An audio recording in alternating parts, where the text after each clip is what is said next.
அனைவருக்கும் வணக்கம். Option ட்ரிக்கெட் rate channel மூலம் உங்களை சந்திப்பதில் மிக்க மகிழ்ச்சி அடைகிறேன். நான் உங்கள் சந்தோஷ். நான் செபியில் பதிவு பெற்ற பங்கு ஆலோசகர் கிடையாது. இது பயிற்சிக்கான வீடியோ. எந்த பரிந்துரையும் நாம் வழங்குவது இல்லை. நிறைய பேர் ஃபின்னிஃப்டியோட லெவல்ஸ் கேட்டிருந்தீங்க. அது நம்ம ஸ்டாக் ஆப்ஷன் தமிழ் சேனலில் நம்ம கொடுத்துருக்கோம். நேற்றைய வீடியோவில் அதை பார்த்து அந்த லெவல்ஸை பார்த்து கொள்ளுங்கள். டிஸ்கிரிப்ஷன்லேயும் அதோட லிங்க்கை நம்ம தரோம்.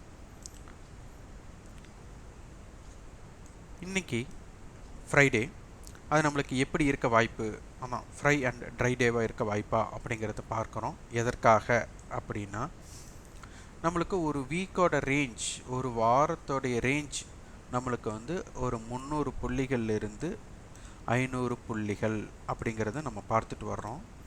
ஆனால் இப்போது ஏற்கனவே நம்மளுக்கு அந்த 300 புள்ளியிலிருந்து 500 புள்ளிகள் அப்படிங்கிறத ரீச் பண்ணியாச்சு. அப்போ அதனால் அடுத்த இங்கிருந்து எக்ஸ்பேண்ட் ஆச்சுன்னா அது பெரிய ரேஞ்சாக கன்வெர்ட் ஆகக்கூடிய வாய்ப்பு இருக்கும். அப்போ அந்த பெரிய ரேஞ்ச் கன்வெர்ட் ஆகக்கூடிய வாய்ப்பு ஒரு 20% தான். நம்மளுக்கு 80% அந்த ரேஞ்ச் எக்ஸ்பேண்ட் ஆகிறதுக்கு 300 to 500 பாயிண்ட்ஸ்க்கு மேலே ரேஞ்ச் எக்ஸ்பேண்ட் ஆகக்கூடிய வாய்ப்பு குறைவாக தான் இருக்கும். அப்போ 80% அதற்கு தான். அதனால் என்ன அப்படிங்கிறத பார்க்கலாம். இப்போ HEDGE நிஃப்டி எந்த இதில் ஓப்பன் ஆக போகுதுன்னு இன்றைக்கி பார்க்கலாம். இன்றைக்கி 17,122 HEDGE நிஃப்டி நம்மளுக்கு வர்த்தகம் ஆகிட்டுருக்காங்க. நேரம் 7:20. அப்போ நேற்றைய ஃபியூச்சர் பார்த்திங்கன்னா 17,070, நேற்றைய ஹை பார்த்திங்கன்னா 17,130. அப்போ 17,120 அப்படிங்கும்போது இன்சைட் ஓப்பனிங் தான். இப்போது மார்க்கெட்டை பொறுத்தவரை இந்த இடத்துல நல்லா யோசிக்க வேண்டிய ஒரு விஷயம், ஒரு ஹை லோ. அப்போ லோலிருந்து ரெக்கவர் அப்படின்னா பையிங் ப்ரெஷர், ஹையிலிருந்து இறக்கம் அப்படின்னா செல்லிங் ப்ரெஷர். அப்போ மார்க்கெட் நேற்றையிலோ 16,850, நம்மளுக்கு க்ளோசிங் 16,985. அப்போ இங்கே என்ன ஆயிருக்கு அப்படின்னா கிட்டத்தட்ட 135 புள்ளிகள் நம்மளுக்கு லோலிருந்து ரெக்கவர் அப்படின்னு சொல்லலாம். ஹையிலிருந்து இறக்கம் அப்படின்னு பார்த்தா ஒரு 80 புள்ளிகள் மைனஸ். அப்போது இந்த இடத்துல பார்த்திங்கன்னா நம்மளுக்கு பையிங் ப்ரெஷரில் முடிஞ்ச மாதிரி தான் நம்மளுக்கு இப்போதைக்கு தென்படுகிறது. அப்போ மார்க்கெட் இந்த ரெசிஸ்டன்ஸை பிரேக் பண்ணாலும் நம்மளுக்கு சென்ற வாரத்தில் அடுத்தடுத்த ஹை அப்படிங்கிறது நம்மளுக்கு அருகாமையில் தான் இருக்குது. அப்போது இப்போ இந்த ஹையை தாண்டினா திருப்பி ஒரு 200 பாயிண்ட் 300 பாயிண்ட்டுக்கு எந்த ஹை இருக்கக்கூடாது. அப்படி இருந்தால் நம்மளுக்கு ஒரு பிரேக் அவுட்டை எடுக்க முடியும். ஆனால் இது பிரேக் அவுட் கிடையாது. இப்போ இந்த லோவை கட் பண்ணால் நம்மளுக்கு லோ பெருசாக இருக்கக்கூடிய வாய்ப்பு இருக்குது. ஆனால் இந்த ஹையை பிரேக் பண்ணால் அடுத்தடுத்த ஹை அருகாமையிலே தான் இருக்க போகிறது. அதனால் இது பிரேக் அவுட்டுக்கு உண்டான வாய்ப்பாக அது வராது. அதனால் சந்தையோட ரேஞ்ச் எக்ஸ்பேண்ட் அப்படிங்கும்போது அது நம்மளுக்கு 16,850, மேலே பார்த்திங்கன்னா 17,400, 17,500 அந்த அளவுக்கு மேலே நம்மளுக்கு ரேஞ்ச் இருக்குது. அப்போ இதற்குள்ளே தான் சந்தை இருக்க போகிறது அப்படிங்கிறது தான் இதனுடைய தாக்கம்.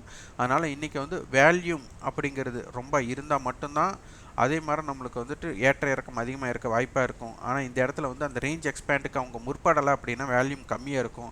அதனால் மொமெண்டம், அதாவது பிரீமியத்தோட விலை ஏற்றமோ இறக்கமோ மிக ஒரு என்ன சொல்கிறது ஆர்வம் இல்லாமல் தான் இருக்க போகிறது. அதற்கு தகுந்தாற் போல் நேற்று என்ன பண்ணிட்டாங்க, நம்மளுக்கு ஸ்ட்ராடல் வித் ஸ்ட்ராங்கல் கொடுத்துட்டாங்க. அப்போது இந்த ஸ்ட்ராடல் இன்றைக்கும் அதே தொடர்ந்தால் லெவல்ஸ் நம்மளுக்கு எப்படின்னு தெரியாது. அதனால் லெவல்ஸ் எப்படி இருக்குன்னு தெரியும். மீன்ஸ் இந்த ரேஞ்சே தான் கன்வெர்ட் ஆகக்கூடிய வாய்ப்பாக இருக்கும்.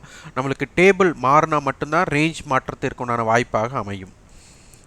இது இம்ப்ளைட் வாலட்டிலிட்டி நம்மளுக்கு கொஞ்சம் சற்று அதிகம், 15க்கு கொஞ்சம் மேலே தான் இருக்குது. அதனால் ஒரு மொமெண்டம் இருக்கக்கூடிய வாய்ப்புகள் இருக்கலாம். இதனுடைய குறிகள் என்ன, 16,855 to 17,172, wide range 16,683 to 17,317. Bank நிஃப்டிக்கு ஹை 39,381, லோ பார்த்திங்கன்னா 38,613. அப்போ லோவிலிருந்து மார்க்கெட் ஒரு 500 பாயிண்ட் ப்ளஸில் ஓப்பன் ஆகும், அதாவது க்ளோஸ் ஆயிருக்கு. ப்ளஸ் மீன்ஸ் லோவிலிருந்து ரெக்கவர். அதே மாதிரி ஹையிலிருந்து பார்த்திங்கன்னா ஒரு 200 புள்ளிகள் நம்மளுக்கு நெகட்டிவில் முடிஞ்சிருக்கு. அப்போ இந்த இடத்துல நம்மளுக்கு கீழே லோ பாட்டமில் அந்த பையிங் ப்ரெஷரில் முடிஞ்சிருக்காங்க. அப்போ இதை உடச்சா மட்டும்தான் நம்மளுக்கு நெகட்டிவ் தாட்ஸ் நம்ம நிறைய வர வாய்ப்பாக இருக்கும். அது எப்படி நிகழப்போகிறது அப்படிங்கிறத நம்ம பார்க்கணும். அதே மாதிரி இந்த ஹையை உடைச்சாலும் நம்மளுக்கு வந்துட்டு அடுத்தடுத்த ஹை நம்மளுக்கு அருகாமையில் தான் இருக்க போகிறது. அதற்கு தகுந்த மாதிரி வாய்ப்பு என்னன்னு பார்க்கணும். இதுலேயும் பார்த்தீங்கன்னா நிஃப்டிலையும் ஸ்ட்ராடல், பேங்க் நிஃப்டிலையும் ஸ்ட்ராடல் இருக்குது.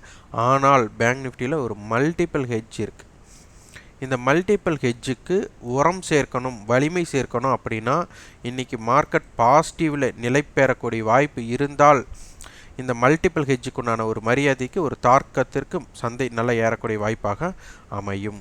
அப்படி இல்லாத பட்சத்தில் நெகட்டிவாக இருக்கக்கூடிய வாய்ப்பு இருந்தால் அதற்கு மாற்றாக நடைபெற வாய்ப்பாக இருக்கும். பேங்க் நிஃப்டியில் பார்த்திங்கன்னா நம்மளுக்கு இந்த இம்ப்ளைட் வாலிட்டி நிஃப்டியை விட கொஞ்சம் அதிகமாக இருக்குது. அதனால் ஒரு நியூஸ் பேஸ்டு மார்க்கெட் நம்மளுக்கு இருக்க போகிறது அப்படிங்கிறது தென்படுகிறது. இதில் குறிகளை 38,764 டு 39,696, வைட் ரேஞ்ச் 38,168 டு 40,032 இருக்கும். அதனால் இன்றைய தினம் ஆப்ஷன்ஸ் பையர்ஸ் கொஞ்சம் ஜாக்கிரதையாக இருக்க வேண்டிய நாள். வர்த்தகம் வந்துட்டு செய்யாமல் இருப்பதும் சிறப்பாக இருக்கக்கூடிய நாளாக இருக்கும். இந்த வீடியோ உங்களுக்கு பயனுள்ளதாக இருந்தால் லைக் பண்ணுங்கள், ஷேர் பண்ணுங்கள், சப்ஸ்கிரைப் பண்ணுங்கள். கண்டிப்பாக உங்கள் ஃபீட்பேக் கமெண்ட் பாக்ஸில் பதிவு பண்ணுங்கள். நன்றி, வணக்கம்.